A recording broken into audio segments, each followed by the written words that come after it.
The highway looked endless that night, a black ribbon stretching across the desert as Leo Padilla pushed his van deeper into the emptiness between Albuquerque and Amarillo. For most of the drive, he'd almost succeeded in lying to himself. Almost. He kept repeating the same comforting stories in his head, quiet little fictions he'd built like walls around a truth he refused to face. Maybe it was medicine. Maybe it was paperwork someone didn't want traced. Maybe the chill drifting from the vents was just a refrigeration system, keeping something expensive from spoiling. He clung to those thoughts like a drowning man clings to driftwood, until the first hit came. A sharp bang against the metal divider behind him. Then another. Then a third. A pause. And then the exact same sequence again. Leo's grip on the steering wheel tightened so hard his fingers went numb. That wasn't random. That wasn't a loose crate or a shifting load. The timing was too perfect, too human. And the moment it clicked, he felt the bottom drop out of his stomach. 3 quick knocks. 3 slow ones. 3 quick again. A message he hadn't thought about since he was a kid, sitting around a campfire learning emergency codes from a scoutmaster who promised they might save a life someday.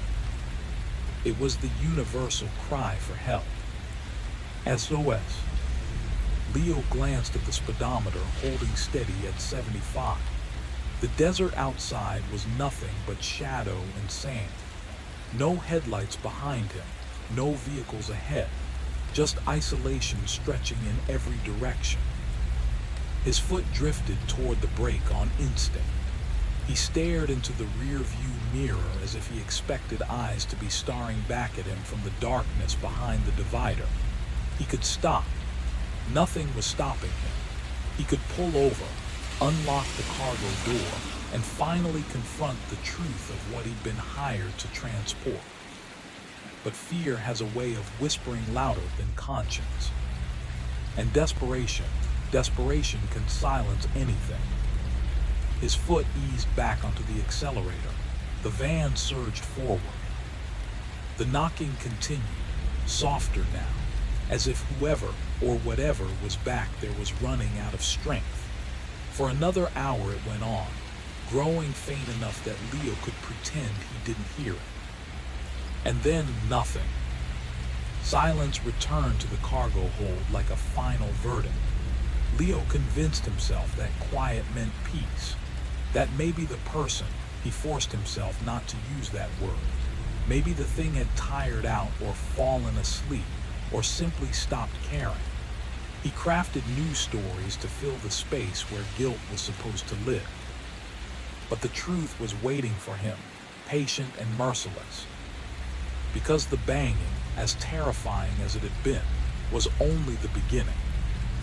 That was the part he could drown out with the hum of the engine, the part he could shove beneath layers of denial. It was what came later, the part that no one could ever ignore, that would break him.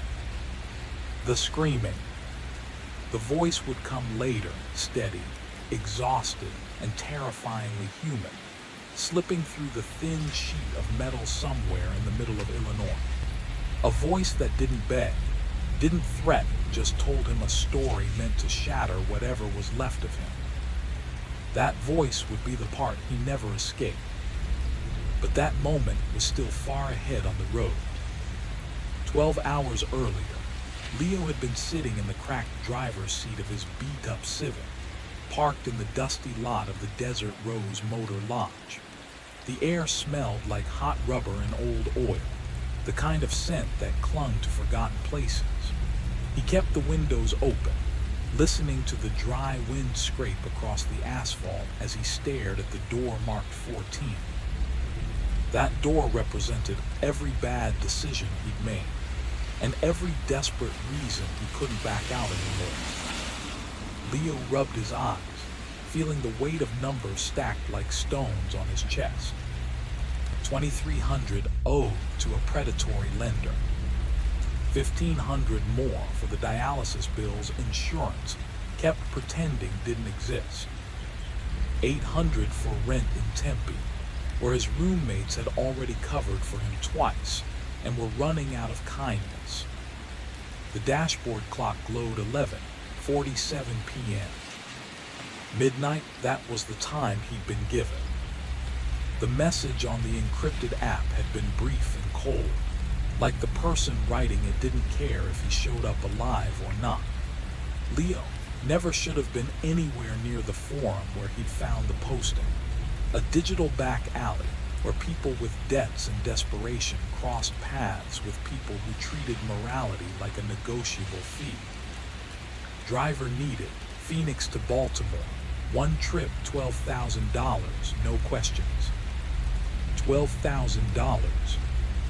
Enough to stop the bleeding for a little while. Enough to buy time.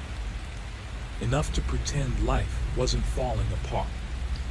He had stared at that listing for days, opening it every morning, closing it, then reopening it again at night when the guilt and the bills felt heaviest. Then his mother called. Her voice was thin that day, like something inside her had finally run out of strength. The insurance company was challenging her coverage again. She didn't sound angry. She didn't sound scared. She just sounded done. And that was the moment something inside Leo cracked. That night, he typed a reply to the job offer. He hovered over the send button for nearly a full minute, telling himself one more time that he wasn't actually going to do this. Then he pressed it. Now, a week later, he was watching that motel door as if it might swallow him whole. His phone buzzed, a text from Dustin. "You coming back tonight? Rent's due Friday." Leo flipped the phone face down, unable to look at it again. The guilt burned anyway. He thought of his mother again, sitting in that dialysis chair under those cold fluorescent lights, her smile tired but stubborn, pretending she wasn't in pain. He remembered the day she handed him her old car before he left for college. She pressed the keys into his palm with an intensity that startled him. "You're going to need this more than I do," she told him. "Sometimes you need to be able to leave." Back then, he hadn't understood what she meant. Tonight, in that desolate Arizona parking lot, he finally did. Leo was still trying to convince himself he wasn't crossing a line he could never uncross when the door to room 14 finally cracked open. A man stepped out, compact, solid, and coiled like something that could snap without warning. His expression didn't just hide emotion. It looked like it had been trained out of him years ago. He moved straight toward Leo's car, no glance over his shoulder, no hesitation, no attempt at small talk. This was routine for him, the kind of routine a person survives by not thinking too hard about. He stopped at Leo's window and wordlessly handed him 3 items. A key attached to a numbered plastic tag. A brand new burner phone still wrapped in thin plastic. And an envelope so thick it felt like it could tilt the direction of a life. His voice, when he finally spoke, was steady and practiced, like he'd said these words countless times. The van parked in space 47, white transit. The address is already saved in the phone. Drive straight through unless you need fuel. Keep the speed normal. Don't draw attention. You'll reach the drop in 52 hours. The rest of the payment will be there. Then he looked at Leo, really looked at him, and something subtle flickered behind his eyes. A warning, a sorrow, maybe both. It was the kind of look a man gives when he knows more than he's allowed to say. "There's one thing you don't break," he said quietly. "You never open the back. Doesn't matter what you hear. Doesn't matter what you think you hear. That door stays shut." He didn't explain. He didn't need to. The silence after those words felt dangerous. Leo wanted to ask everything. What's back there? Why the secrecy? What happens if I look? But the man's face made it painfully clear. This wasn't a conversation. This was a transaction, and Leo's questions had no place in it. The man turned, walked back into room 14, and shut the door as if he were sealing off a part of the world Leo should never have entered. And there Leo sat, an envelope of cash on his lap, and a key resting in his hand like evidence of a crime he hadn't committed yet. No matter what you hear, those words should have been enough to send him home. He could have thrown the key on the concrete, driven away, and found some other impossible way out of his debt. But desperation has its own pull, a force that drags you forward even when every instinct inside you begs you to turn back. So Leo stepped out of the Civic, walked across the dimly lit lot, and stopped in front of space 47. A white van waited there in the shadows, still, silent, almost expectant, like it had been holding its breath for him. He couldn't know that 42 hours from now, his life would end on a highway far from home. He couldn't know the thing locked inside, that cargo hold, wasn't being transported. It was hunting, and Leo, without realizing it, had just unlocked its first door. The van sat exactly where the stranger said it would be, a plain white box on wheels, the sort of vehicle no one ever remembers seeing even if it passes right in front of them. Nothing flashy, nothing unique. The kind of ride built to vanish into the edges of everyday life. Leo circled it once, gravel crunching under his shoes, Arizona plates, a faded dealer sticker from a lot in Tucson, dust clinging to the paint as if the van had been waiting here longer than anyone cared to admit. At the back, the doors were sealed shut with a thick padlock that had been welded directly into the metal. No internal handle, no latch. Whoever had designed this setup had made sure of one thing: whatever went in wasn't getting out. He leaned close and pressed his ear to the steel. Nothing. Not a buzz, not a shuffle, not even the low hum of machinery. The silence felt heavy, like sound itself refused to exist inside that space. He tried to take comfort in it. Quiet cargo meant harmless cargo. Paperwork didn't thump. Contraband didn't breathe. And as long as nothing inside made a sound, he could pretend the job was just another shady delivery, nothing more. Leo slid into the driver's seat. The cabin smelled like factory plastic and freshly cut foam, the odor of something barely used. The tank was full. The burner phone turned on instantly. Its only contact was a single-pin destination, a warehouse outside Baltimore. The estimated arrival time was precise to the minute. But the path the GPS showed wasn't normal. He stared at it, frowning. The route zigzagged around major highways, choosing lonely stretches of back roads instead of direct interstates. It added hours, maybe more, a strange, deliberate kind of detour. Then he understood. This wasn't a shortcut. It was a way to stay invisible. At 12:23 a.m., he eased out of the motel lot and joined the interstate heading east. The envelope lay untouched on the passenger seat, thick, accusing. The desert swallowed the van in darkness. Leo kept both hands tight on the wheel, the radio off, the white lines flicking by in a hypnotic pulse. For 6 long hours, the cargo area stayed silent, so still that he almost believed the worst part of the journey was behind him. Dawn broke over New Mexico in slow waves of yellow and pink, washing the desert in color. For a brief stretch of highway, Leo let himself breathe normally again. He felt young, almost free, just a man driving toward a future he hadn't figured out yet. Outside Albuquerque, he stopped for fuel.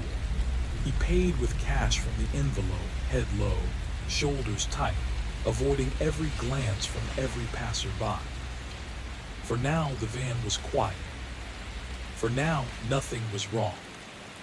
But the road ahead wouldn't stay silent for long. He kept his face angled away from the dusty security cameras, imitating a confidence he didn't feel. The woman behind the counter was old enough to have watched entire decades come and go without blinking.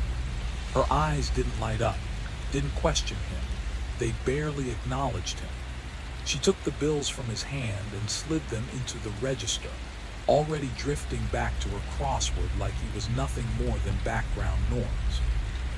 Outside, Leo stood beside the pump and stared at the van under the sharp, unforgiving daylight. For a moment, it looked harmless, just metal and wheels, just a ride carrying him toward a future he was trying to believe in. He refused to glance at the locked cargo doors.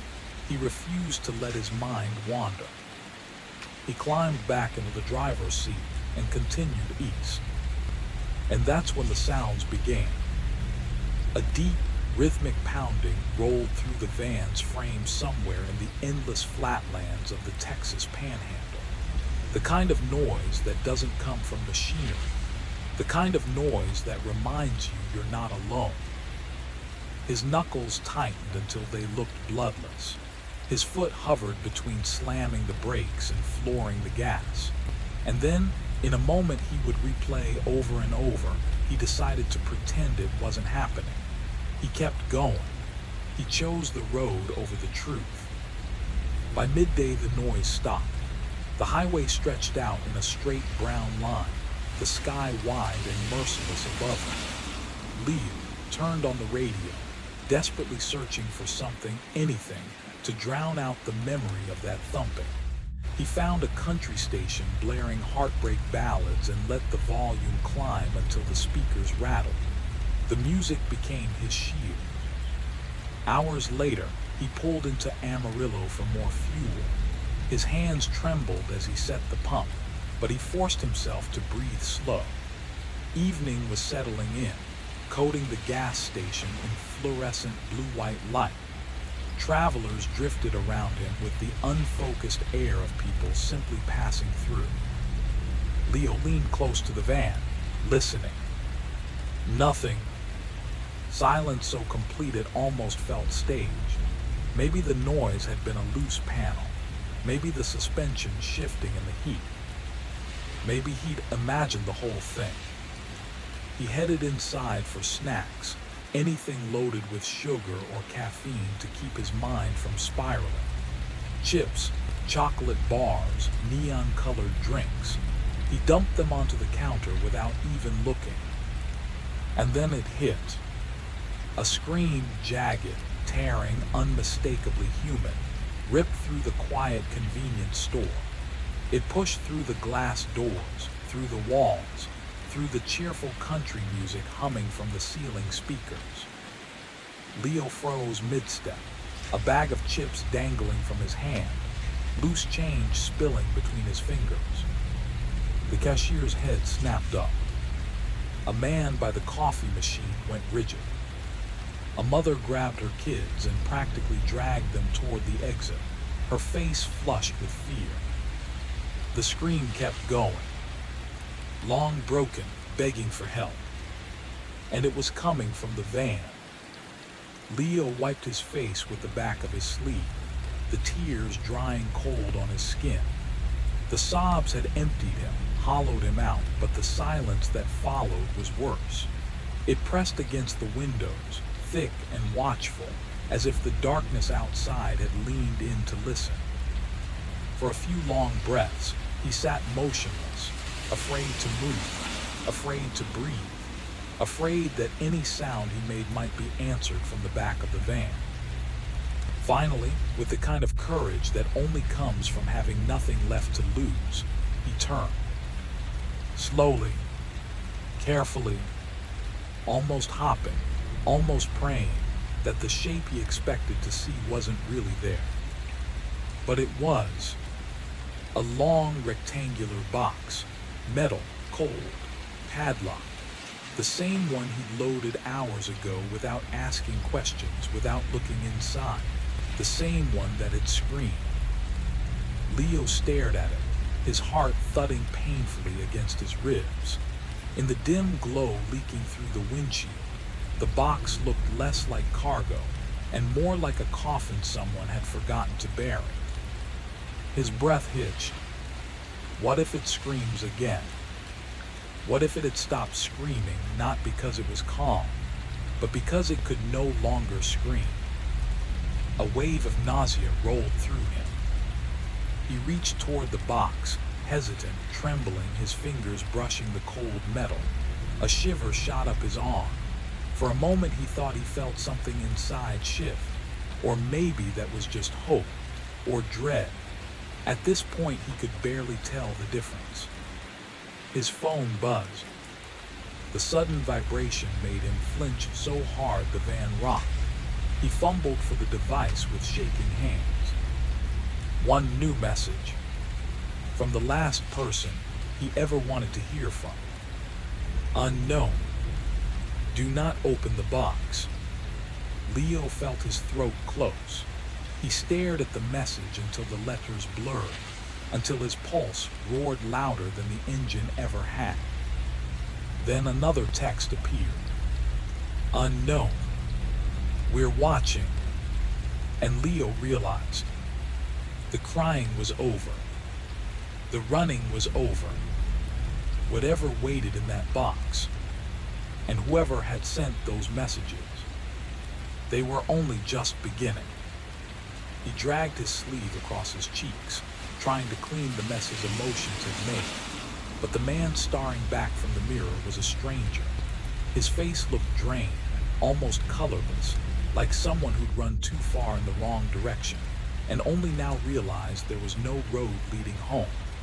For a moment, he imagined pulling into a police station, walking inside, and letting everything collapse. He imagined lifting the latch on the van's rear door and confronting whatever nightmare was sealed inside. He imagined calling his mother and hearing her voice soothe the boy he used to be. But imagination wasn't courage. So he turned the key, forced the van onto the road, and let the rising sun bleed across the windshield as Illinois bloomed in the colors of a fresh fire. He was miles down the highway when it happened. A voice drifted through the metal wall behind him, low, worn, and steady. I know you can hear me. Leo's grip snapped tight around the wheel. The whole van lurched before he corrected it, heart hammering so violently it felt like his pulse was climbing into his throat. I know you're not like them, the voice went on, almost gentle. Your driving gives you away, too cautious, too jumpy. You're not trained for this. You don't even know what they put in the back. Leo lunged for the radio and twisted the knob until music flooded the cab, old guitar riffs. The kind of song everyone's heard 1,000 times on dusty highways. The speakers buzzed from the volume, but the voice didn't care. They call me Garrett Holloway, it said, pushing straight through the noise. I've been undercover for 1.5 years. Vega Cartel, Sonora. 3 weeks ago, my cover blew wide open. They've been dragging me around ever since, not sure why I'm still breathing, but I know the finish line isn't far. Leo cranked the volume even higher, so loud the radio distorted into static-filled chaos.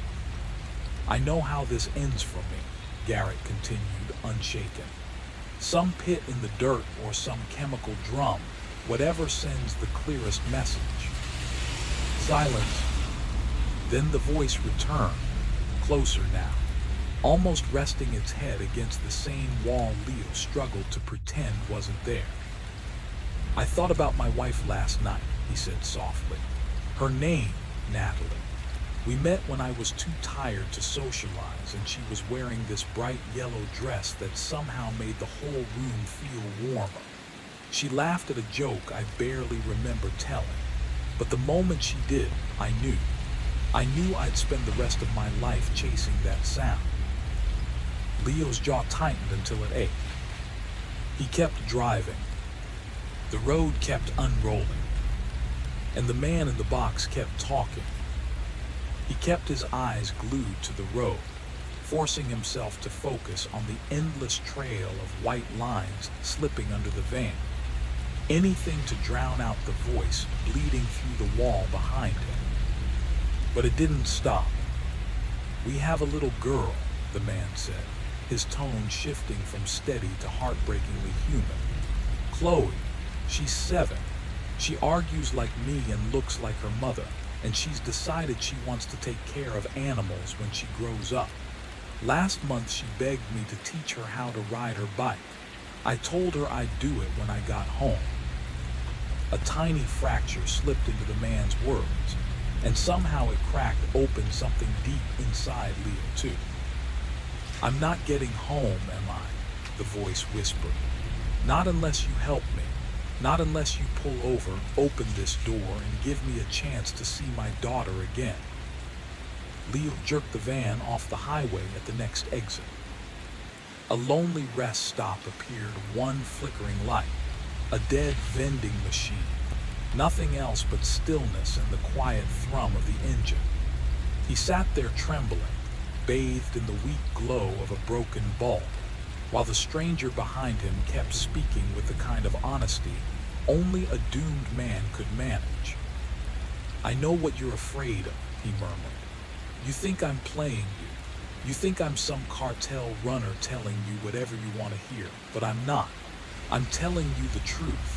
I'm a federal agent. I have a wife who's been calling a phone no one answers. I have a daughter who keeps asking when I'm coming back."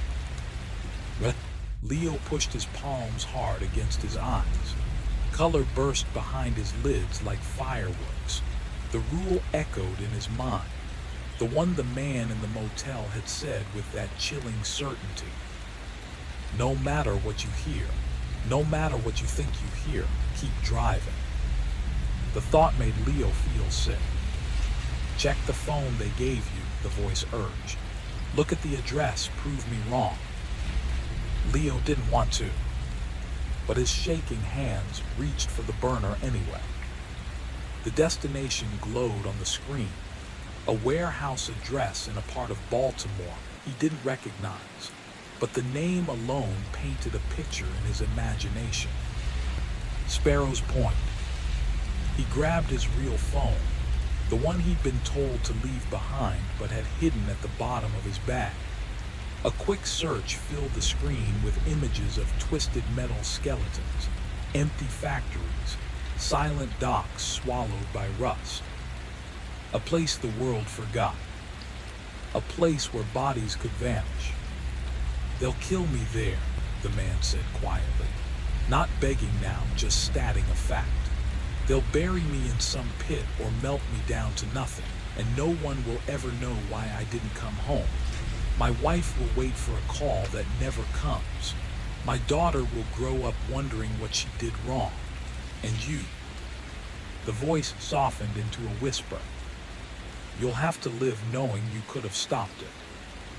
Leo sat in that empty lot for 47 minutes, watching insects spiral around the dying light, listening to a man calmly predict his own murder. Somewhere along Interstate 70, in the stretch of highway between towns he wouldn't remember, his choice settled into place, heavy, irreversible, and already shaping the rest of his life. The math of it finally snapped into place, not with logic but with dread. A single voice in the darkness had shifted the entire equation of Leo's life. $12,000 weighed on one side. A man's life, and a little girl who wanted to fix broken animals on the other. His mother's medical bills. His own future.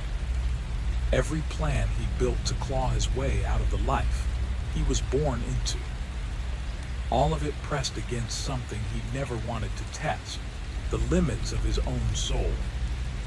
He'd always imagined he'd be the kind of person who knew what to do when everything fell apart. Mrs. Acapper, the counselor who stayed late helping him apply to schools, believed it too. Her recommendation letter had once broken him open, each line insisting he had a good heart, a strong compass, a sense of direction that never wavered. Now that compass spun like a loose wheel, trembling, useless, hunting for a direction it could no longer find. Leo pulled into the deserted lot of a shuttered trucking company and switched off the engine. The silence hit like a physical force. He could hear his breathing, his heartbeat, and behind both, that faint, unmistakable rustle of someone shifting in the dark. He stepped out, the gravel crunching beneath his shoes, and walked toward the back of the van with the key in his hand. The night air smelled like damp soil and diesel fumes. Far off, a train wailed across the empty landscape, a long, lonely cry that felt almost like a warning. He stopped at the doors. He could feel the moment balancing on a knife's edge. Before this point lay the version of himself who'd been struggling, yes, but who still believed he wasn't beyond saving. Whatever waited on the other side of those doors would decide who he became next. He thought of his mother, lying awake at night worrying about him.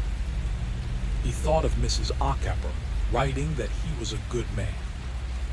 He thought of a 7-year-old girl named Chloe, waiting for her father to walk through the front door again. Then he slid the key into the lock. A click, a breath, and the doors creaked open. Nothing greeted him at first except darkness and a faint, cold draft. But as his eyes adjusted, the inside of the cargo space revealed itself, retrofitted with thick soundproofing along the walls, heavy bolts drilled into the floor, the unmistakable details of a place designed to keep someone trapped and unseen. And there, curled in the far corner, lit by a weak spill of light from the single parking lot lamp, lay a man. Not a monster, not some dangerous giant, just a bruised, exhausted human being in his mid-40s, his wrists tied behind him, his ankles locked in chains, a strip of tape sealing his mouth. His hair was cropped short and flecked with gray. His nose had been broken more than once. His jaw looked like it had learned to survive more fights than it won. He turned his head toward Leo, slow, strained. And in that moment, the story Leo had been telling himself finally shattered. The man's face resolved into something unsettling, a blend of exhaustion and calculation, like two strangers sharing the same skull. And when his eyes locked onto Leo, they didn't flicker with fear or relief. They were steady, cold, measured. That should have been the first sign that something was off. No one dragged across state lines in chains. No one expecting to die should be that calm. No one should look at their supposed rescuer the way a craftsman studies a new tool. But Leo didn't see any of that. He was too overwhelmed by the idea that, for once in his life, he might be the hero in the story. He climbed inside, hands trembling, and peeled back the tape covering the man's mouth. The adhesive had carved angry red lines into his skin, the kind of wounds that came from days of captivity. "Thank you," the man whispered, voice scraped thin and ragged. "I didn't think you'd actually stop." Leo didn't respond. He was too focused on the zip ties cutting into the man's wrists. He found a box cutter in the front seat and sawed through them one by one. The plastic snapped, leaving deep impressions on the man's skin. The chains on his ankles were locked with a combination dial. The man claimed he'd memorized the code while they were shackling him in. Leo watched those fingers spin the numbers, quick, practiced, steady, and for the first time a flicker of unease slid across his chest. Hands that steady didn't belong to a man who'd been starving, beaten, or terrified. But by now it was too late for doubts. Leo had passed the point of return miles ago. The chains clattered to the floor. The man, Garrett, that was the name he'd given, rose slowly, stretching joints stiff from confinement.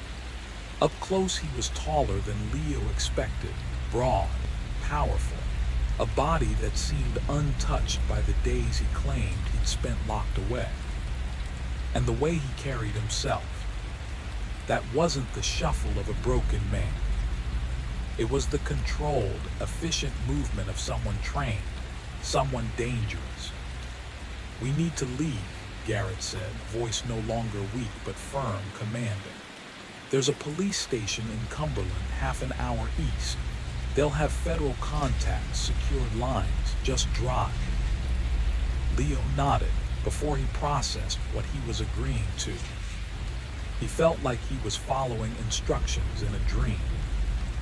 He had saved a federal agent. He had done the right thing.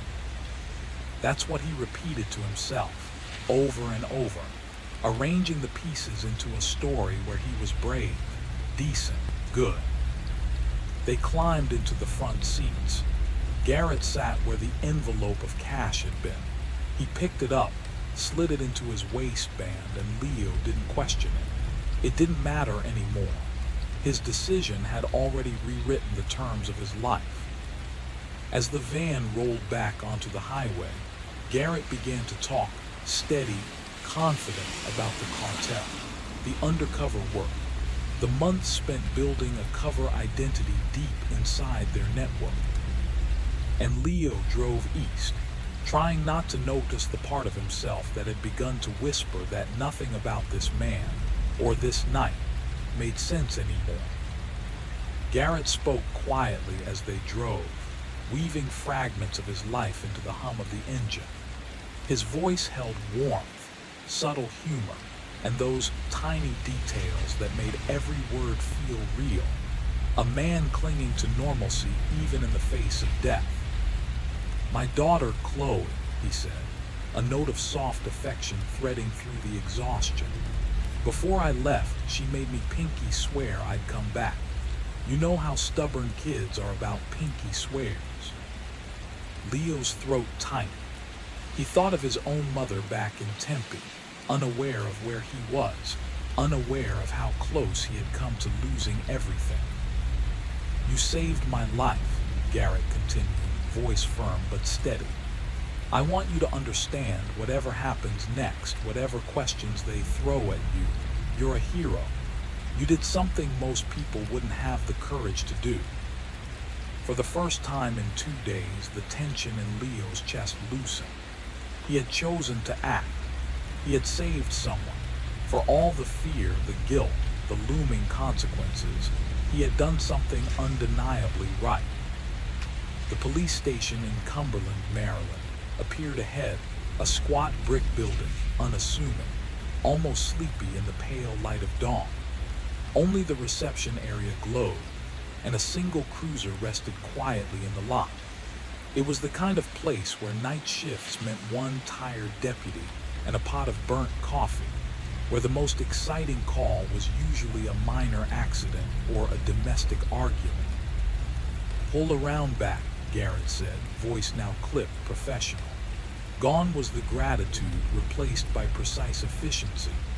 "Wait in the car. I'll go in, establish my credentials, get things started.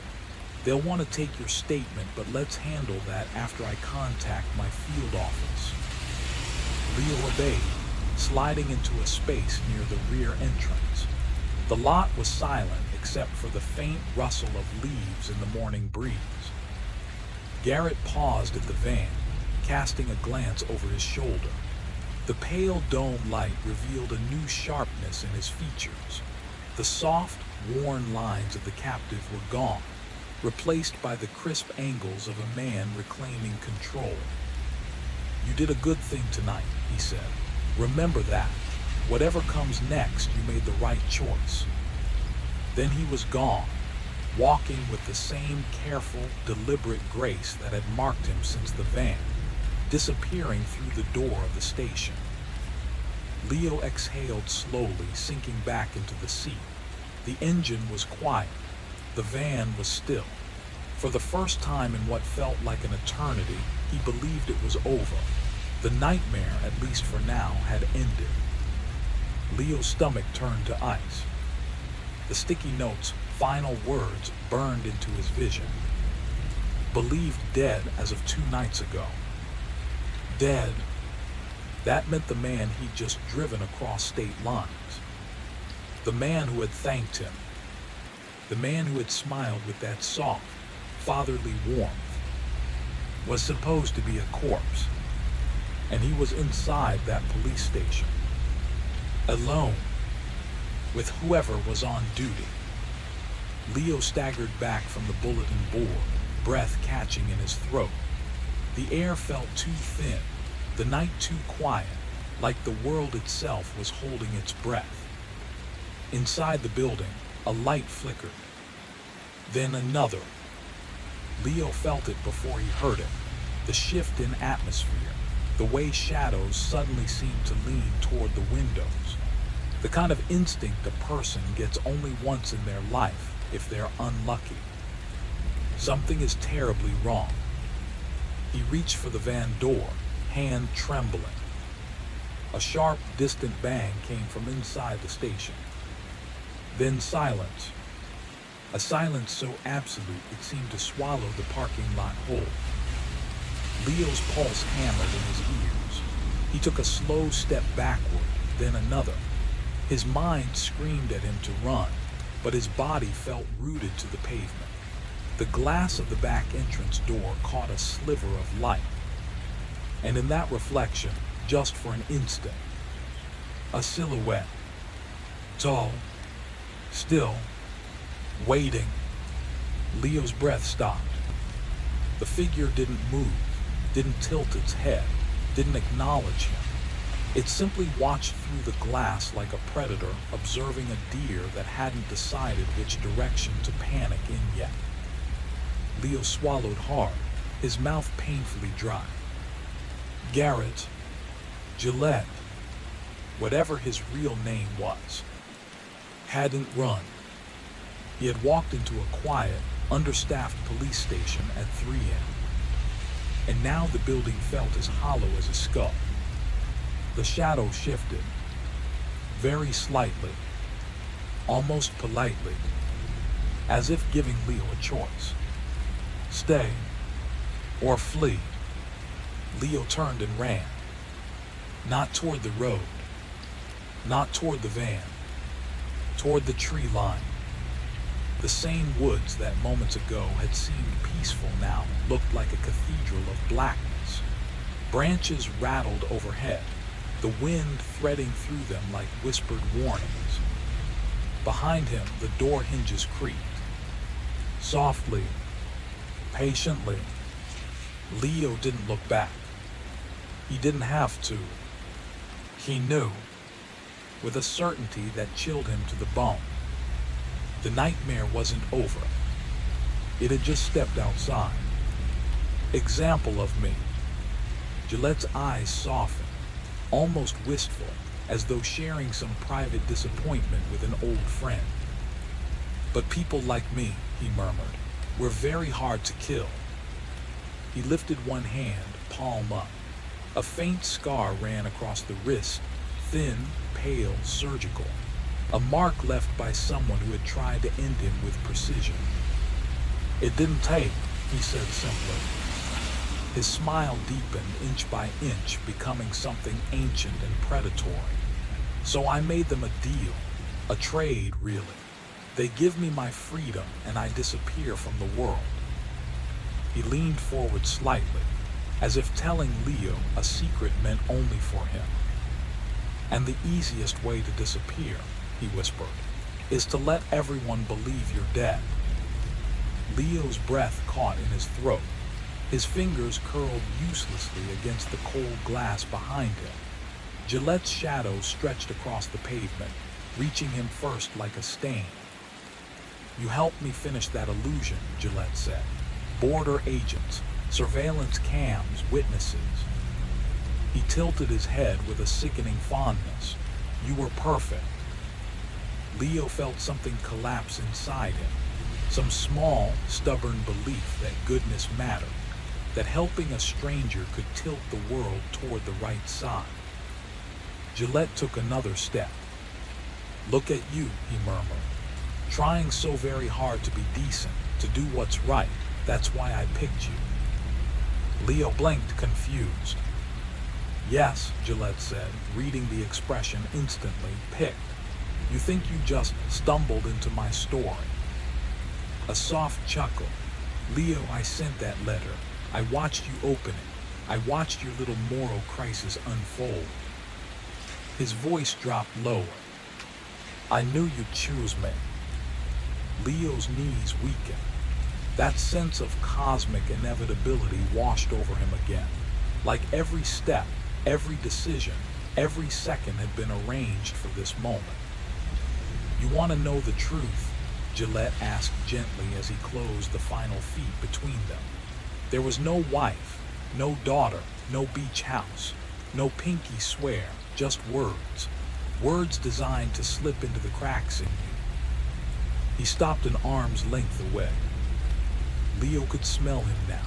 Copper sweat, the metallic tang of fresh blood. Do you know what I really am? Gillette asked, his voice almost tender. Leo managed a whisper. A monster. Gillette's smile flickered, please. No, he said softly. Monsters lack purpose. His eyes gleamed with a quiet, terrible pride. I'm a craftsman. He reached out, not grabbing, not lunging, simply placing 2 fingers under Leo's chin, almost affectionately, lifting his face toward the sodium light. And you, Gillette whispered, were my masterpiece escape. Leo's pulse pounded helplessly in his ears. Now, Gillette said, stepping even closer, breath warm against Leo's cheek. Let me show you what we do with loose ends. The parking lot was silent. The town around them slept. And Leo understood with absolute certainty. No one was coming. Stretched nothing but black, broken only by the thin ribbon of asphalt under the tires.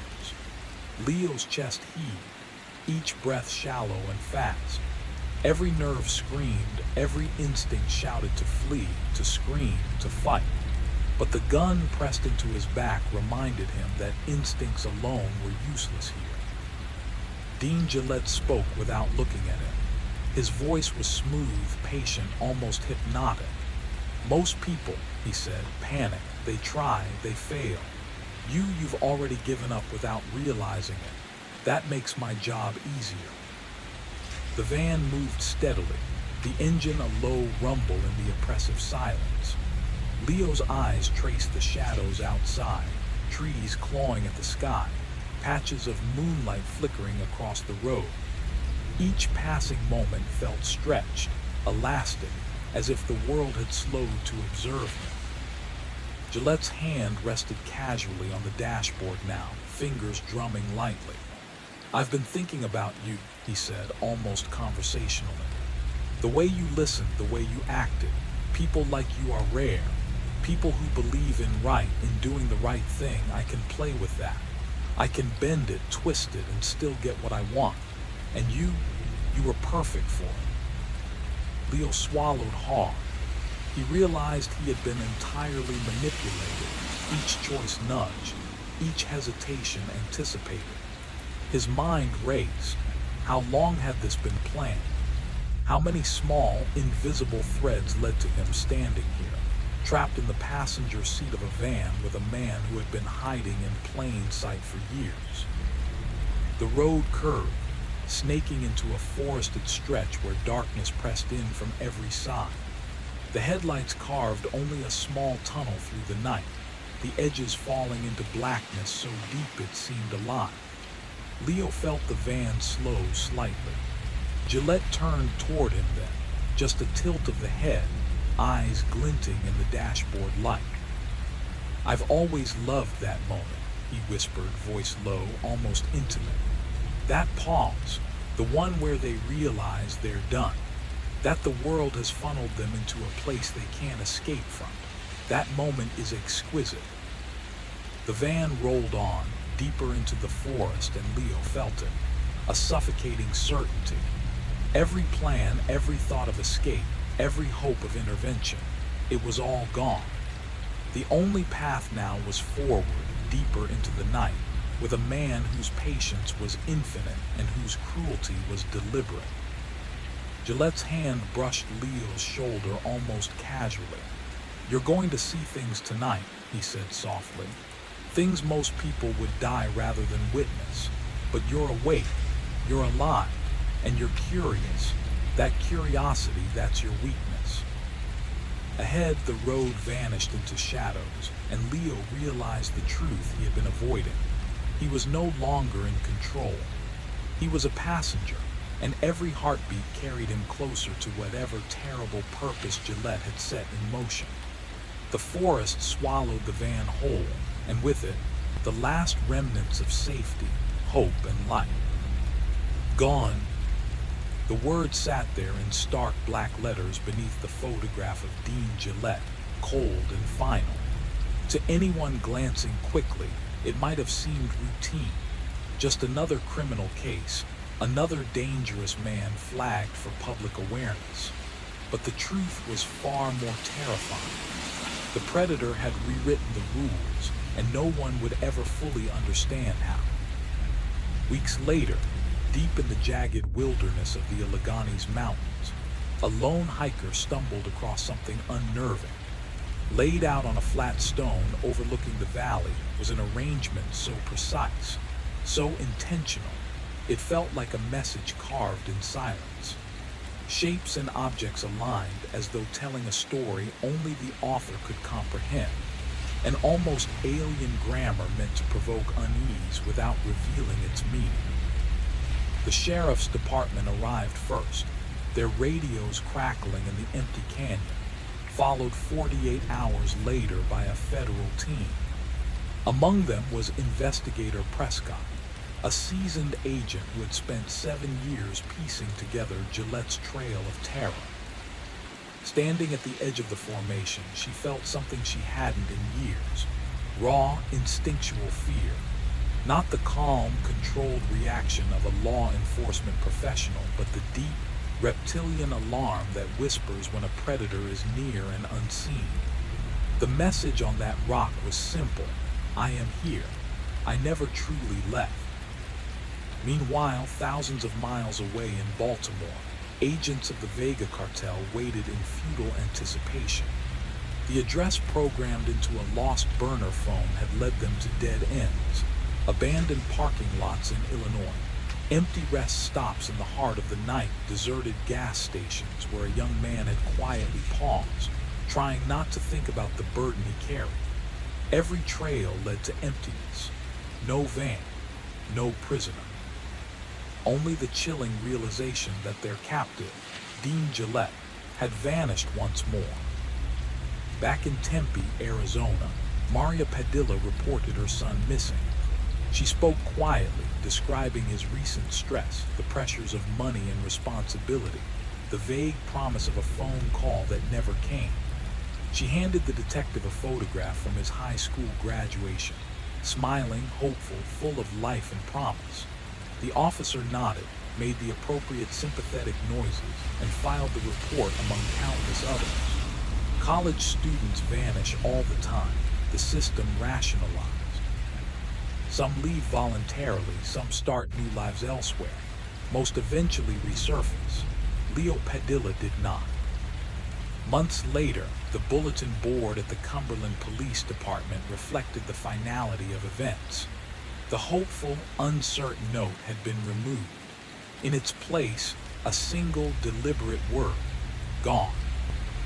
And in the shadows, somewhere far beyond the reach of law and light, Dean Gillette moved like a phantom, untouched, untouchable, leaving behind only the quiet echo of calculated chaos, and a trail of dread that would haunt anyone who thought they had understood him. The world carried on, oblivious, while the predator waited, patient, silent, and always watching. With thick foam and steel chains, a man listened. His voice, calm and measured, carried over the barrier of silence. "Please, you have to stop. You don't know what you're a part of." The driver's grip tightened. He glanced at the envelope, the key, the burner phone. Each item felt heavier than it should, each a small verdict on his conscience. He thought about the panhandle sun slicing through the dusty horizon, about the long, empty miles stretching ahead. Every instinct screamed to keep going, to ignore the thumping, the plea, the fragile thread of a life trapped behind the wall. The voice continued, patient, pleading. "I'm Garrett Holloway. They've been moving me for weeks. I don't know if I'll make it out unless you act." The driver's mind raced, calculating odds, weighing danger, rehearsing escape plans, justifications, excuses. But beneath it all, something stirred. A flicker of recognition, a sliver of humanity he thought he had buried under debt and survival. The van's tires hummed against the asphalt, a steady rhythm that masked the terror within. The road stretched endlessly east, a ribbon of gray, but behind the walls, a story was unfolding. A story of desperation, courage, and the unbearable weight of choice. Every mile carried him closer to a decision he could not yet see, a moment that would demand more than caution, more than obedience. Somewhere in the quiet, Garrett's voice whispered again, softer this time, "Please trust yourself." And in that instant, the driver realized that the path he thought was simple, the job he thought was routine, had already changed. The cargo he carried was not just a package, not just a debt to repay. It was a life, fragile and fragile only until someone decided it was. The sun climbed higher, painting the empty panhandle in gold and dust, and the van barreled onward, toward a fate waiting quietly at the end of the road. Behind the steel walls and thick padding, a presence lingered, attuned to every vibration, every note spilling from the radio. It felt the pulse of the engine, the push of the van slicing through the highway, and it savored the rhythm of motion, the inevitability of the hunt. Patient, silent, hungry. It knew that no matter how cautious the driver, no matter how many miles stretched ahead, a moment would come. A pause, a hesitation, a crack in resolve. And when that moment arrived, when the story, the voice, the perfectly placed truth struck the heart just right, the door would open. Inevitably, always. Story 2. Every Thanksgiving he came home. David Miller had been haunted by a scent for half a year. Not the rich, earthy smell of fresh soil or rain-soaked ground, but something older, heavier. A mineral tang that clung stubbornly to his skin. He tasted it at the back of his throat, subtle but persistent, no matter how often he scrubbed his hands. His wife had stopped asking after the third time she leaned in, worried not about the smell itself, but what it suggested about her husband's mind. Now on Thanksgiving afternoon, David stood at the basement door of his parents' home on Chesapeake Avenue. His fingers hovered over the cold brass knob he'd avoided for a decade. The house was a perfect time capsule. 3 stories of cream-painted clapboard black shutters, a deep burgundy door, and his mother's dying chrysanthemums still clinging to their planters. Everything frozen in memory, exactly as it had been. His mother had been meticulous about preservation.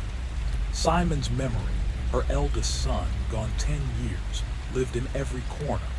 His chair at the table, his bedroom untouched, the brass knocker polished each Wednesday just like he had loved it. David's hand tightened on the knob, then pushed the door open. The scent of roasting turkey filled the air, but it brought no comfort. It twisted in his mind, mingling with thoughts of transformation, decay, heat, and darkness. From the kitchen, his mother appeared, flawless as always, Yet there was an unspoken hunger in her eyes, an edge that had always been there. "David, darling," she said, pressing her lips to his cheek, dry and calculated, right on cue. "Is Fiona parking?" "Boston," David replied smoothly. His wife was actually at their house in Shiver Park, relieved for the fabricated excuse. She had never liked these gatherings. The house always unsettled her in ways she could not name. "Oh, how disappointing," his mother said, eyes narrowing faintly. "Well, just us then. Your father's in his study." The air seemed to thicken as David stepped further inside, the smell growing stronger, more insistent, as if it were guiding him somewhere he had avoided for too long. Been reconstructed from fragments, familiar yet impossible to place. His eyes held the same sharp intelligence David remembered, but the spark was tempered with something heavier, a patience that made the hair on David's neck rise. "Hello," the man said, his voice calm, almost soothing, but carrying an edge David couldn't ignore. It was Simon. But it was close enough to make the mind stumble, to make memory twist in confusion. Leonora's lips parted, a smile forming, tentative at first, then widening as though relief and recognition were battling in her chest. "Simon," she whispered, though the syllables carried a weight of hope and disbelief. The man tilted his head slightly, studying her, David, and Gerard with the precision of someone cataloging every reaction. "I've come home," he said, simple words, but they struck with a resonance that shook the room. David's father stepped forward, unsure, hand hovering near the doorframe. Who are you?" "I am what he used to be," the man said, voice steady, eyes never leaving theirs. "I've returned because it's time to finish what was left undone." A silence fell, thick and suffocating. The smell of the house seemed to deepen, richer now, a mixture of roasting turkey, old paper, and something darker, more primal. The table, the china, the meticulously prepared meal, all of it seemed like a stage set for a play David had never auditioned for. Leonora swallowed, her hands trembling against the doorframe. "Simon, it can't be." The man smiled faintly, a slow, deliberate curve of his lips. "No, not Simon, but someone who remembers him well enough to honor what he meant to all of you, and someone who knows the family's debts, the unspoken ones, the ones left behind." David's stomach churned. The air felt heavier with each word, as though the house itself leaned closer, straining to listen. He glanced at the empty chair at the table, at the place set in memory of his brother. And in that moment, he realized that whatever had returned to that doorstep wasn't just a visitor. It was a reckoning, patient and unrelenting, demanding acknowledgement from the family who had never truly let go. The man stepped inside, slow and deliberate, eyes scanning the room, the table, the faces, reading the history in their expressions.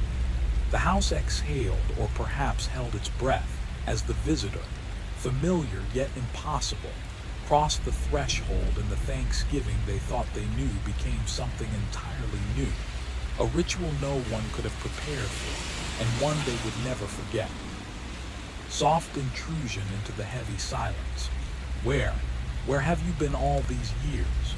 His voice was cautious, tentative, as though he feared disturbing the fragile air that had settled over the room. The man's eyes, still wrong in a way that made David's stomach knot, met Gerard's without hesitation. "I've been everywhere and nowhere, somewhere between the maps you study and the places you ignore." His tone was calm, almost rehearsed, but carried a weight that made the words resonate like echoes in a long-abandoned hall. Leonora's grip on his hand tightened. "Why now? Why come back today?" He shrugged, a gesture so small it was almost imperceptible, yet deliberate. Some things demand timing and some things demand witness. I've been measured by years, watched by shadows, but it's Thanksgiving and I wanted to return where I began, where the story started. David's chest tightened. The air seemed charged, thick with the scent of polished wood, roasted turkey, and something older, something like the memory of absence itself. He remained near the doorway, eyes flicking from the man to his mother, to the empty space at the table that Simon had once occupied. The man looked around slowly, cataloging each object, each face. Everything preserved, he murmured. It's as if time itself is frozen here. It expects me to fit, to step into what was left behind. Leonora's voice broke the taut silence. Do you remember us? Do you remember Simon? Yes, he said, but the word felt measured, like a coin placed on a counter. I remember him, and I remember what he left behind. David's hands clenched. There was truth in the statement, but it was layered, dangerous, as if the man carried fragments of memory stitched together with something else, something David couldn't yet define. The visitor sank slightly into the sofa, but did not let go of Leonora's hand. I am here now, not entirely as him, but enough to make amends, or at least to make the presence of absence visible. A low hum of tension vibrated through the room. David could feel it in his bones, a pull toward understanding that carried with it a warning he could not name. This was not a return, not really. It was a reckoning, a living reminder of everything left unresolved, of traditions maintained, of grief preserved, and of the impossible task of reconciling memory with what had been replaced. And in that quiet, charged space, David realized that no one at the table could leave unchanged. The man before them, familiar yet foreign, was a living fracture in the family's history, and Thanksgiving would never feel ordinary again. The room smelled faintly of polished wood and roasted turkey, but beneath it lingered something heavier, a scent of old grief and secrets left to fester. David sat tensely on the edge of the sofa, eyes locked on the man who claimed to be his brother. His presence was uncanny, disturbingly familiar, yet just slightly wrong. Every gesture, every pause seemed rehearsed, too deliberate, like a performance perfected over 10 long years. The man exhaled slowly, letting his fingers drift across the sofa's fabric, a subtle motion David remembered from childhood, late-night whispers, shared rooms, confessions under dim lamps. A shiver ran down David's spine.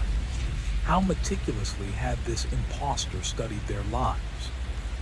He spoke effortlessly of distant coasts and northern ports, of fishing boats in California, long, lonely shifts in Alaska, of drifting from place to place as if searching for a version of himself untouched by family expectations. His story balanced on a knife's edge, detailed enough to feel credible, vague enough to evade verification. Leonora's voice quivered, not with anger, but with the fragile hope of a mother long betrayed by absence. 10 years, not a single word. The man lowered his gaze, rehearsed shame painting his expression. He'd left in fury spat words that lingered like acid. The more time passed, the harder it had become to return, to admit he'd been wrong.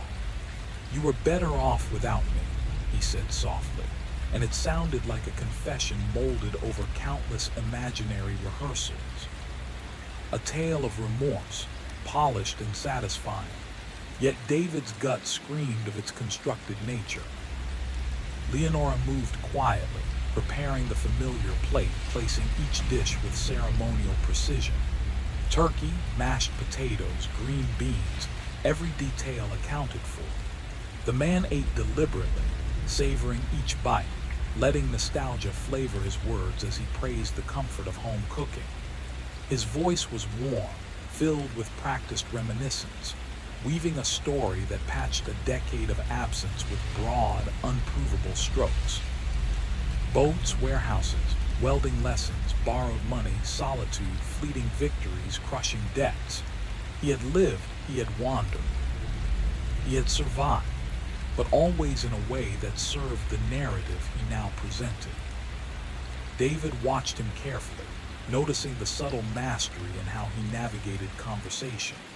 Gerard spoke of his retirement, Leonora of her roses, neighbors, old acquaintances, every fact absorbed and mirrored with perfect timing. Yet behind the practiced smile and measured tone, David saw something flicker in the man's eyes. Recognition, yes, but a dark trace of satisfaction, as if the decade-long absence had served not only to explain, but to manipulate. When David finally muttered, "Welcome home," the words tasted of ash. They floated in the tense air, carried by a mixture of hope and unease. Together they returned to the dining room. Leonora set the table as though presenting an offering, each plate a testament to tradition and memory. The man's fork moved with care, deliberate and calculated, each bite measured. Conversation passed like a river around them. Mundane details, family history, the texture of life they had all shared and all missed. And through it all, David could not shake the feeling that he was watching a ghost wearing the shape of his brother, a specter who knew precisely what to say, how to move, how to occupy a life that wasn't his. Every laugh, every nod, every shared memory felt orchestrated. This was homecoming, yes, but a homecoming laced with shadows, uncertainty, and the lingering question. How much of this man was Simon, and how much was something else entirely? David's hands moved on autopilot, arranging the dishwasher racks, loading plates with a precision that belied the storm of memories in his mind. The house was quiet, the kind of stillness that made shadows feel heavier, deeper. Upstairs, the man claiming to be Simon, or something like him, was guided gently into the room he had once called his own, a space frozen in time. Every detail preserved as if touching it might awaken the past. David watched, unable to intervene, feeling both awe and unease at the care his mother took with this stranger who wore his brother's face. Once alone, David's thoughts spiraled. Simon was gone, dead. That fact was carved into his memory with brutal clarity. 10 years ago, on a night eerily similar to this one, Simon had returned home intoxicated, volatile, belligerent. Pills, alcohol, paranoia. They had all conspired to fracture the man he once knew. Accusations flew like daggers, wild and dangerous, aimed at David. He had become convinced that David intended to betray him, to commit him, to seize control of what Simon saw as rightfully his. The fight in the study had been chaotic, desperate. Simon had lunged with a letter opener, rage and fear twisting his features. David had reacted instinctively, stronger, steadier, sober enough to control the encounter. The struggle ended with David's hands clasped around Simon's throat. He remembered the pulse beneath his fingers, the fragile resistance of life fatting beneath the weight of his grip. When he finally let go, Simon's eyes were open, frozen in emptiness. The horror of it had been immediate, suffocating, but beneath the terror, a darker undercurrent, relief. The relentless chaos, the destruction Simon brought to their family was over. David had moved quickly, methodically. Simon's body, surprisingly light from years of addiction, had been placed in the basement's far corner beneath the old shelving unit. Dirt had swallowed the past carefully, silently. Every motion had been precise, deliberate, a choreography of secrecy and necessity. By morning, David had taken Simon's car, left it far away at BWI Airport, a gesture of distance, of separation, of erasing the traces that might betray him. Now standing in the kitchen, David's mind circled back to the man upstairs. Everything about him was familiar yet wrong. The gestures, the voice, the careful recitation of past details. They were accurate, yet hollow, like echoes of a life that had already ended. David felt the cold brush of fear and recognition. The past had not stayed buried, not entirely. It had returned, shaped and sculpted into a living mask, staring back at him from a room frozen in time. And in that moment, David realized the nightmare wasn't over. It had only evolved. The van sat idling in the empty lot, keys left carelessly in the ignition. A silent invitation, a story already written in absence. Simon had vanished just as he promised 1,000 times. Nobody raised an eyebrow, no one asked questions. The authorities filed the usual missing person paperwork, scratched their heads for a day, and moved on. He was an adult with a track record of disappearing acts and threats. He had left on his own. End of story. 2 years later, Gerard had decided to modernize the basement, pouring concrete over the old dirt floor, creating a smooth, unbroken layer that promised permanence. David had coincidentally been away on a fabricated work trip, leaving the renovations unobserved. That concrete had sealed everything, locking the past beneath a polished surface. The morning after, David had forced himself down the basement stairs, 10 long minutes of hesitation weighing on his chest before descending with a pounding heart. The basement had been untouched, boxes aligned neatly, tools in their places, the dirt floor hidden but pristine beneath the concrete. No trace of the past remained, no evidence of what had happened. Relief surged through him in a dizzying wave, almost euphoric. He walked the basement, inspecting every corner, convinced that meticulousness had protected him. Every angle affirmed the permanence of his secret. He never once considered that the past might resist being buried. Now in the kitchen, David's hands trembled as he loaded the dishwasher.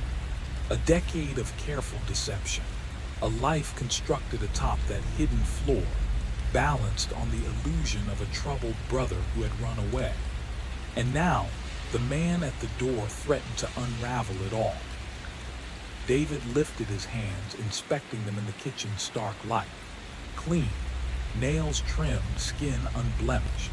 Yet the smell lingered, mineral-rich, damp earth, the unmistakable odor of soil freshly turned, of something long buried. He brought his hands to his face. The scent was stronger, almost suffocating, filling his nostrils, burning the back of his throat. Water scalded his skin as he scrubbed harder, soap bubbling into the sink. Red hands, raw fingers, yet the smell clung. It had begun months ago, a faint trace near the basement door, spreading slowly, creeping into the corners of the house, clinging to him even at work, in his car, in his own bedroom. Fiona had asked once, curiosity tinged with worry, if something had died in the walls or if the foundation had a leak. She had leaned in to investigate, found nothing. The scent had always been invisible to everyone else, until now. Now standing in the doorway, the man claimed to be Simon, and the smell was undeniable. Earth decay, time itself folded into a tangible presence, 10 years of waiting made manifest. David's pulse raced. His mind demanded answers. Who was this man? A fraud, a mimic, or something far darker? And as he watched him step across the threshold, the question pressed heavier. Could a lie this precise ever truly hide the truth? The weight in David's chest felt like it had doubled overnight. Every detail of the imposter's arrival clawed at him. How meticulously he had studied the family. How flawlessly he could mimic Simon's habits, his speech, even his subtle gestures. David had seen fraud before, handled cases where strangers wormed their way into grieving families, siphoning trust and inheritance. His mother had always been vulnerable around Simon, always willing to believe the impossible rather than confront reality. But David knew the truth. Simon was gone. He had buried him himself, felt the final stillness of that body, the hollow absence of breath, the irrevocable certainty of death. and yet doubt twisted inside him. 10 years ago, he had been young, terrified, maybe careless. Had he checked thoroughly, confirmed every detail, or merely assumed Simon was dead? Medical examiners had declared him gone. Doctors had signed off. Not just panicked siblings fumbling in a basement. Still, a cold knot of unease lodged in David's stomach. This man was Simon. He was a masterful imposter, and David was determined to expose him. Upstairs, the old bedroom, Simon's bedroom, had been converted into a neutral guest room, stripped of the personal touches that once made it a sanctuary of childhood. Fiona had always disliked staying here, claiming the house felt wrong, sleep evasive. David had dismissed her intuition before, but now he understood. Something emanated from below, from the buried past, from secrets kept too long. He lay in bed, staring at the ceiling, listening to the house settle. Somewhere in Simon's preserved room, the imposter either slept or plotted, scheming every word, every move, every carefully constructed lie. David imagined him awake, calculating how to milk this deception for all it was worth. By morning, David promised himself he would start the investigation. He would find the flaw, the tiny misstep that would reveal the truth. He would shield his parents from manipulation, guard his own carefully curated life, and protect the fragile peace built over 10 years. Anything less was unthinkable. Dawn crept through his window, brushing the yard in muted grays and soft ambers. The oak tree stood bare, its skeletal limbs reaching skyward like a silent plea. David dressed quietly and descended the stairs. His mother was already in the kitchen, wrapped in her robe, moving with a lightness that belied her age, her features softened by hope. She offered him coffee with the casual warmth of someone who believed the impossible had returned. David accepted the cup with minimal acknowledgement, suggesting only that he spend time reacquainting himself with the man. The way his mother's face brightened at the word brother made his stomach twist. An hour later, the man appeared. He had showered, dressed in clean clothes, jeans, and a flannel shirt that once belonged to Simon, preserved with care over the years. He moved with effortless ease, accepted the coffee without hesitation, and settled at the kitchen table as if he belonged.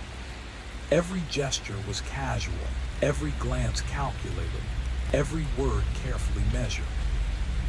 David watched him, acutely aware that beneath this calm exterior lay a storm of questions he would have to unravel before it unraveled everything he had built. David's eyes traced every line of him under the muted morning sun. The resemblance was uncanny, yet not impossible to explain. Simon had always had a clean, symmetrical look, strong jaw, even features, nothing that made him truly unique. A person with the right build, the correct age, and careful attention to detail could replicate that easily. The tiny imperfections, the scar above the eyebrow, the crooked incisor, could be either coincidence or meticulously forged. David suggested a walk, the same route they had wandered as kids, testing the waters. The man hesitated, his eyes calculating, gauging the offer before finally nodding. They left the house together, stepping onto streets stripped bare by November, trees reduced to skeletal silhouettes, leaves crunching beneath boots, and the crisp air tinged with wood smoke and damp earth. He walked with hands tucked in his pockets, a subtle limp favoring his left leg. "Injury?" David asked casually. "Alaska," came the reply, calm, controlled. "Slipped on a boat deck. Ligaments never healed." Conveniently plausible, a subtle distortion of Simon's original gait. David stored the information away like a chess piece. They reached Quiet Waters Park, a patch of childhood memory threaded along the South River. Crabs scuttled along the banks, their father's old boat bobbed in the current. Here, years ago, they had dived off the dock and tumbled into the river, their laughter mingling with water and wind.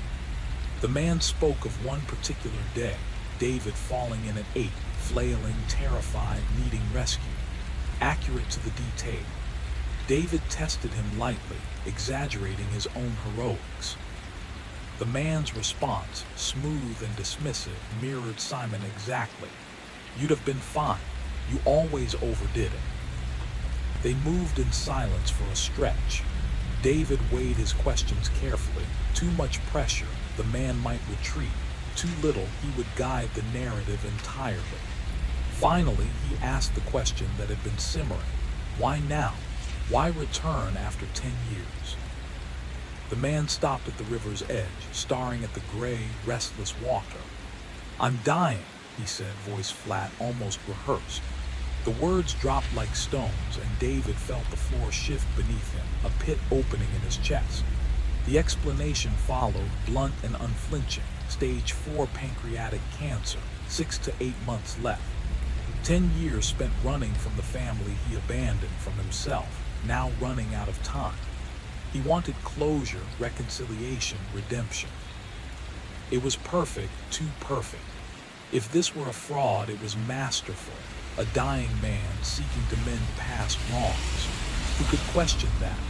Who could demand proof without feeling cruel? They returned to the house, the world outside muted by late autumn light. Leonora had prepared lunch, sandwiches sliced neatly, the room warm and familiar. Every gesture, every detail seemed designed to reinforce trust, to soften suspicion. David felt the tension coil in his chest, a mixture of dread and fascination, aware that every moment could unravel or confirm the truth. The game had begun, and he had to see it through without revealing his own secrets, without letting the imposter, or perhaps the real Simon, gain the upper hand. David watched him carefully as the afternoon sun slanted through the living room windows, casting long shadows across the hardwood floor. The sandwiches had been cut into neat triangles, chips and pickles arranged with precision, and Leonora's chatter filled the space, a river of warmth and hope. She spoke of Christmas plans, of finally having the family together again, and for a moment the house felt like it once had, alive, ordinary, safe. Gerard emerged from his study, still slow to focus, but more present than David had seen him in years. The man, seated comfortably on the sofa, began to recount stories of their shared past. Treehouses perched in oaks, afternoons lost wandering the woods. Simon leading them home along the creek, every memory sharpened with nostalgia, every holiday and birthday imbued with the magic of family. Leonora laughed, corrected small errors, added layers of her own recollections. The man accepted each correction gracefully, acknowledging the blur of time, letting them fill the gaps themselves. It was seamless, almost artful. Gerard's questions were practical, probing the man's current life, residence, work, finances, and whether he required assistance. The answers were measured, careful, independent, self-sufficient, unwilling to be a burden. David noted the subtle choreography. Any overreach or eagerness to claim sympathy would reveal a calm. Reluctance forced the family to offer, and in doing so, the man appeared sincere. As evening settled and Gerard withdrew to his study, Leonora moved to the kitchen to prepare dinner, leaving David and the man alone in the living room. The air between them was taut, heavy with unspoken tension. The man's voice dropped low, acknowledging David's skepticism without confrontation. DNA testing was mentioned casually, a simple verification, yet his smile held something authentic, a glimmer of respect, perhaps, or recognition of David's doubts. He spoke in the third person when referencing Simon, a careful separation of past and present, or perhaps a subtle claim to distance himself entirely. David's mind raced. If this was deception, it was cruel, Leonora's decade-long hope had been exploited with surgical precision. But beneath the man's calm tone, a steely edge emerged. Questions of survival, of absence, of inevitability threaded through every word. If he truly was Simon, what had his absence cost? What had he become? David felt his pulse accelerate, the weight of the moment pressing down. Every word, every pause was calculated, each revealing and concealing in equal measure. The man's claim was simple: to protect the family. Yet even that declaration carried a blade, a silent challenge. Whether he was imposter or survivor, the truth had power, and David could feel it cutting closer with every breath. The house was settling into night, shadows stretching across the walls as Leonora's voice called from the kitchen. The man paused at the doorway, his silhouette framed by the fading light, and left words behind that lingered like smoke. What if I am who you think I am? What if I survive? David sank into the chair near the fireplace, the ticking of the grandfather clock filling the silence with a relentless, accusing rhythm. Seconds felt like questions pressing into his chest. What if Simon hadn't died that night? What if I was wrong? What if the check for a pulse had been too quick, my panic too hasty? A suffocating wave of images crashed over him, dark soil pressing against his chest, his hands clawing through dirt, lungs burning for air. The memory of that night, long suppressed, resurfaced with unbearable clarity. What if Simon had woken in that shallow grave, the terror and betrayal searing into him? If he had survived, if he had fled, what had those 10 years looked like through Simon's eyes? David imagined a life forged in labor and solitude. Fishing boats in Alaska, dusty construction sites, endless nights of aching, healing bones but haunted mind. And now, back in his family home, maybe with nothing to lose, what would Simon want? Redemption? Revenge? Closure? Or a reckoning carefully plotted to draw David into ruin? His hands trembled, pressed against his knees in a futile attempt to ground himself. This was absurd. Simon was dead. The imposter was just that, an actor, a skilled manipulator. DNA would confirm it. The illusion would collapse. Yet, the thought struck him cold. What if it did? What if the test matched? Compelled by a mix of dread and necessity, David rose and approached the basement door. His hand hovered over the knob, hesitant. Years had passed since he last descended those steps, a place he had avoided, a place where his world had fractured irreparably. The door creaked as it opened, revealing the dimly lit stairs. Fluorescent bulbs buzzed overhead, flickering weakly and casting jittering shadows across the cluttered basement. The smell hit him first: damp concrete mildew, the faint tang of earth long sealed away. Boxes of forgotten decorations, old furniture, dusty textbooks, paint cans, and tools crowded the space, decades of life stacked in layers. David moved toward the far corner where the shelving held his father's paint supplies. Beneath the organized chaos, the floor seemed unbroken, solid, uninterrupted concrete. Yet he knew what slept beneath, buried so meticulously it had survived the passage of years. He remembered every motion, every careful scoop of soil, every layer of concealment. Then the concrete had been poured, sealing everything beneath the hardened surface. His heart pounded in his chest, each beat echoing the memory he had tried so hard to forget. Beneath this floor lay the secret he had carried for a decade, a secret that could either be confirmed as the truth or, somehow, crumble in the face of what now stood in his living room. The concrete under David's feet was flawless, cold and featureless, a quiet tune for secrets long buried. Nothing above it hinted at the truth below. His phone vibrated against the counter. A message from Fiona: "Everything okay? How's it going?" He realized he'd been standing there for 20 minutes, frozen, lost in the weight of guilt that pressed like a stone in his chest. He typed back, "I'm fine. Long day. Home tomorrow." Rising, he climbed the stairs, stepping into the warm glow of the house. Leonora's voice carried from the kitchen, calling them to dinner. They gathered at the table. 4 plates now, 4 lives intersecting in a room heavy with the past. The man claimed Simon's spot, his hands moving confidently over the pot roast, sharing weekend plans as if he belonged. He said he hoped David would join him. David nodded, a rehearsed agreement, mentally nodding he'd taken Monday off. Plenty of time. Time to observe, to analyze, to find the flaw. Sleep eluded him that night. Every scenario replayed in his mind, DNA tests, the possibility of a match, the methodical, unnerving ease of this man.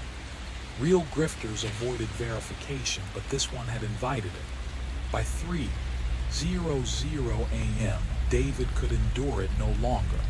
Quiet as a shadow, he crept through the darkened halls, drawn to a light beneath the study door.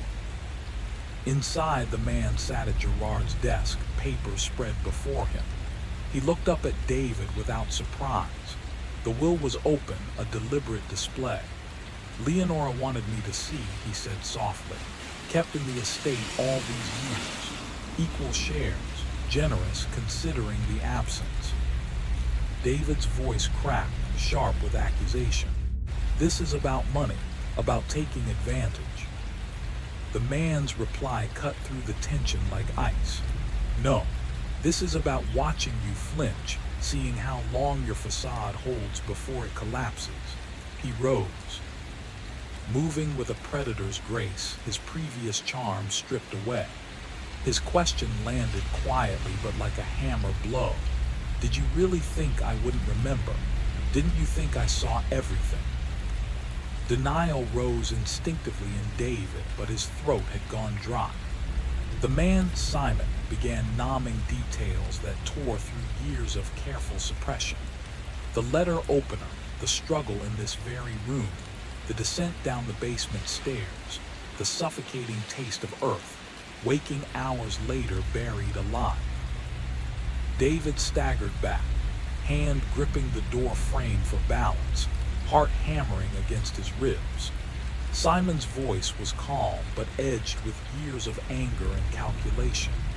He spoke of time spent unraveling the truth, money, envy, and the quiet, devastating realization that his absence had been convenient for the Miller family. David tried to speak, to call out the name, but it was cut off, silenced by the weight of history and consequence. Simon had returned. Not as a boy, not as a memory, but as the embodiment of a reckoning. And now, in this silent, dimly lit study, the question lingered. If he had survived, if he had returned with nothing left to lose, what would he demand? Justice? Revenge? Or the full exposure of a decade of secrets too dark to name? The truth hung in the air like smoke. Simon's words were calm, clinical, yet heavy with inevitability. His illness was real.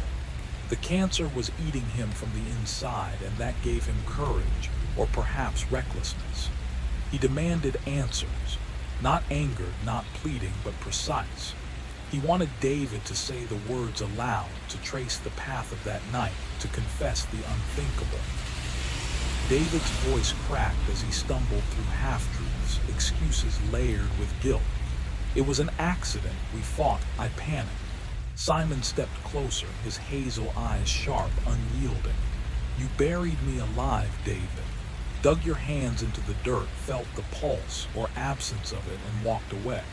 And for 10 years, you've lived on top of me." David faltered, tried to insist he had checked, that he had believed Simon was gone. Simon leaned in, a razor of accusation in his tone. "Did you? Or did you just want me gone so badly that you made it happen?" The room held its breath. David couldn't answer, not fully. Somewhere inside, he knew the truth wasn't absolute. He hadn't willed Simon's death consciously, yet in that moment of chaos, a forbidden desire had flickered. A solution to the embarrassment, the relentless chaos, the evidence of familial failure. David whispered, "What do you want?" Simon's smile was a blade. "I want the basement. I want you to show me where it is. I want to see the ground you've built your life upon, to break through the concrete your father poured so carefully." David's protest was immediate. "There's nothing there. The concrete, it's solid. We need tools, machines. This is impossible." Simon's grin didn't waver. "Then you have nothing to fear." The weight between them was palpable. Two brothers entwined in blood, history, and a violence neither could escape. Words hung unsaid, calculations hidden behind careful expressions. David agreed, the decision both inevitable and horrifying. Tomorrow, when the house was empty, the basement would be confronted.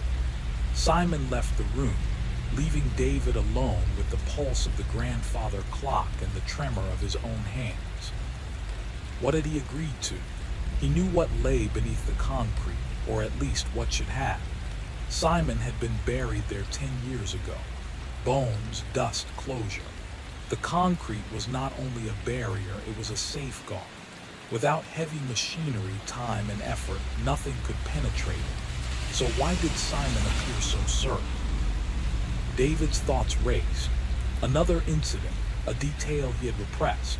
Memories of that night were crisp, brutal, but trauma was a trickster bending perception.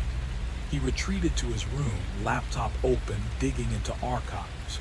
Missing persons reports from Maryland, Annapolis, the surrounding years. Nothing. Unidentified remains, unsolved cases. Blank. Every record he uncovered confirmed silence. And yet the certainty in Simon's eyes refused to fade. Something wasn't adding up.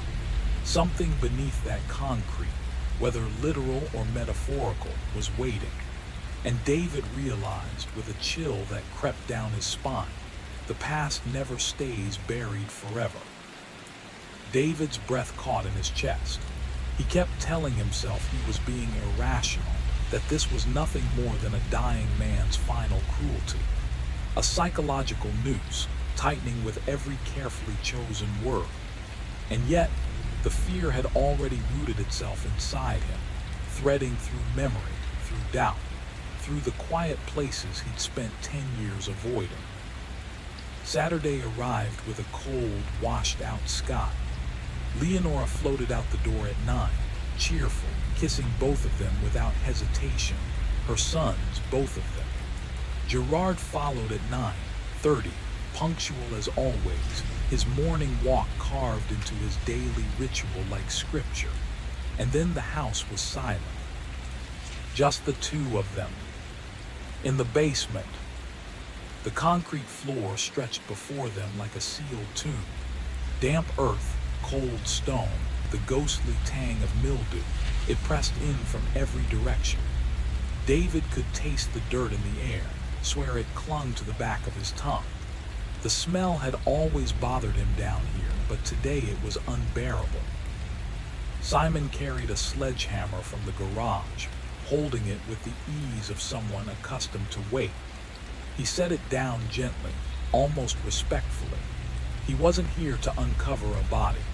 He insisted the truth was simpler, crueler. Nothing is beneath this slab because I'm standing right here. David's throat tightened so hard he could barely swallow. Then why this? Why now? Simon didn't answer directly. He knelt in the far corner, the place David hadn't approached in a decade, and pressed his palm to the concrete like he was feeling for a pulse. His voice lowered, threading between them like a draft from a crypt. "This is where you put me," he murmured. 6 or 7 feet down, not very carefully, not very deep. You were shaking, you wanted it done. "Stop," David whispered, but the word had no power.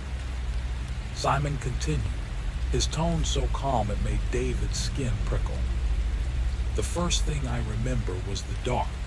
Not normal dark, not even blindfold dark. This was burial dark. A darkness you can't imagine until you're inside the earth itself." David's legs begged him to leave, to run, but he stayed rooted, trembling. The second thing was the weight, Simon said. My chest wouldn't rise, my lungs couldn't expand. Every breath felt like it was scraping through gravel. The air, he paused, eyes unfocused.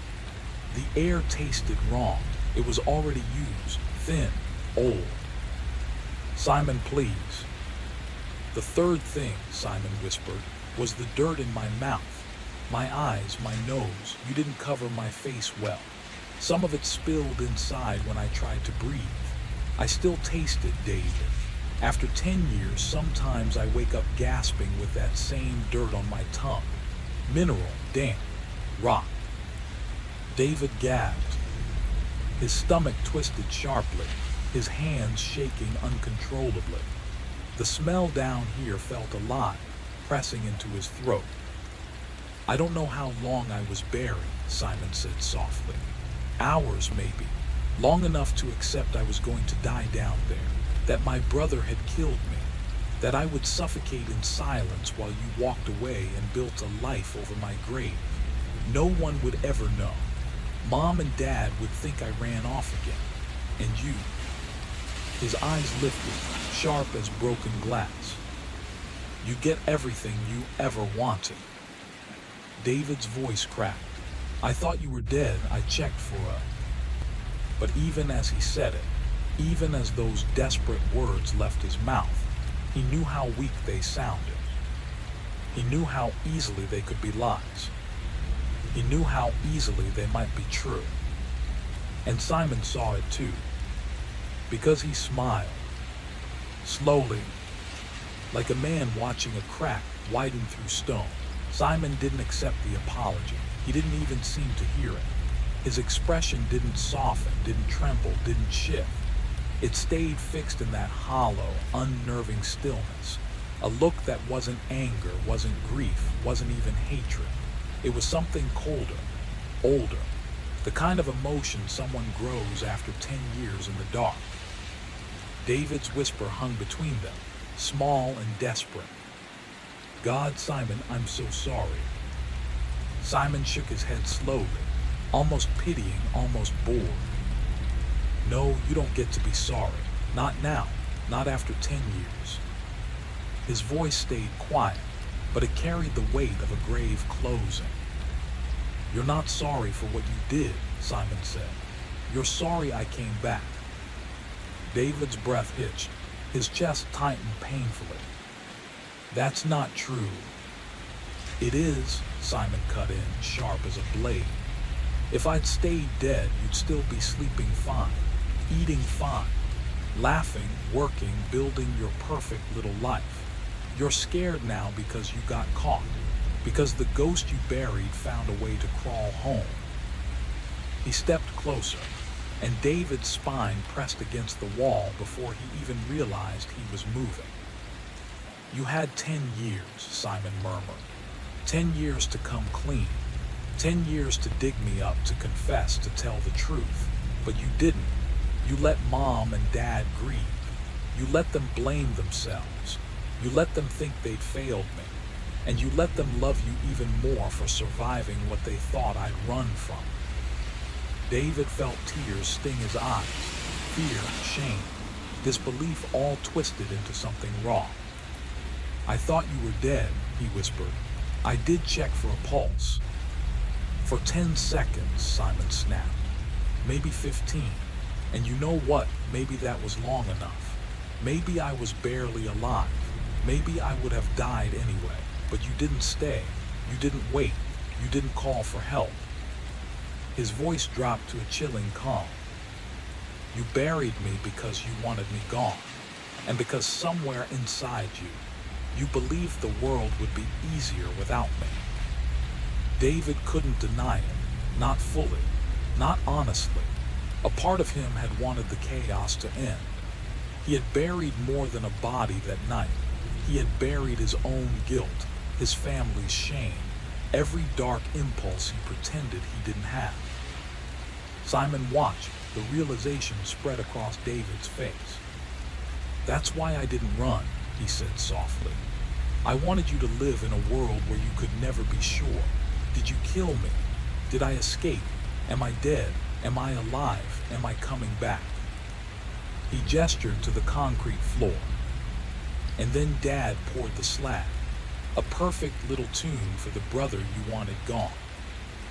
David's voice trembled. What do you want from me, Simon?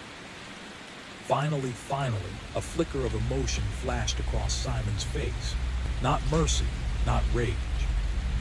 Satisfaction. I want your confession, he whispered. Not to the police, not to Mom or Dad, to me. I want you to speak the truth out loud, every detail, every thought you had that night, every reason you convinced yourself I didn't deserve to live. His eyes didn't blink. And then, when you're done, I want to decide what happens next. David felt the basement spin. The concrete, the air, the walls, they all tilted around him like he was falling back into that shallow grave himself. Simon, he whispered, barely able to breathe, please. But Simon only stepped back, folded his arms, and looked at him with the calm of a judge waiting for the verdict. No more lies, he said. Not today, not after everything. And the basement fell utterly silent. And keep the secret buried. Every word Simon spoke was measured, deliberate, designed to settle into David's mind like poison. You'll play the part, Simon said softly, because it's easier for everyone. For Mom, for Dad, for you. David's stomach turned. You mean you're blackmailing me? Simon shook his head, a faint smile curling at the edge of his lips. Not blackmail, negotiation. I don't want your money. I don't want revenge, not yet. I want acknowledgement, compliance. Your cooperation, because if you refuse, the truth comes out. Every detail. How I woke, how I clawed, how I survived. Everything you've tried to forget, every lie you've told yourself. Every corner of this house built on deceit. David swallowed hard, his throat burned. And if You'll regret it, Simon interrupted, voice calm, chillingly so. Because I am the proof of everything you hoped was gone. You buried me once, David. I came back. Do you really think I won't use that knowledge? The basement seemed to close in. Concrete walls, dim buzzing lights, dust motes drifting like memories of that night. Simon stepped closer. David could smell it now. The metallic mineral scent, the smell of earth and decay clinging to him like a shadow. It wasn't just a smell. It was a message. I survived. You'll live as if nothing happened, Simon continued. You'll help me rejoin this family, protect the facade, keep the lie in place. Or we expose everything. And then you're not just guilty in your own eyes, you're guilty in theirs. David's hands shook uncontrollably, heart hammering, mind racing through 10 years of meticulous lies and hidden truths. Every choice he'd made, every step he'd taken to maintain control, now teetered on a knife's edge. Simon's eyes locked on his. There was no pleading, no hesitation, just certainty, as if he had already rehearsed the outcome 1,000 times in the dark. Tomorrow, he said, we begin living together, not as enemies, not as strangers, as brothers. You'll pretend, you'll accommodate, you'll comply.